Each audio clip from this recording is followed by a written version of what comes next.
This is a 1966 Norton Atlas. It's imported from the USA. It's a barn find. It's been stood a long time. The engine doesn't turn over. That'll be from standing. There's a lot of rust on it. Everybody asked me about the tank, so let's have a look. Well, actually, that looks better on the inside than the outside. It's stiff to push, so I think the chain's seized. That's the biggest issue.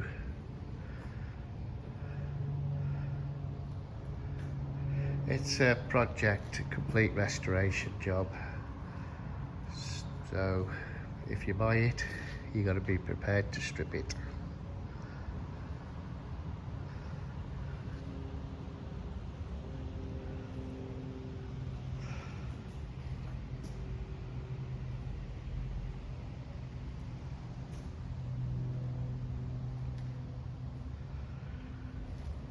Well, check it out, it'll be on eBay if it's still available.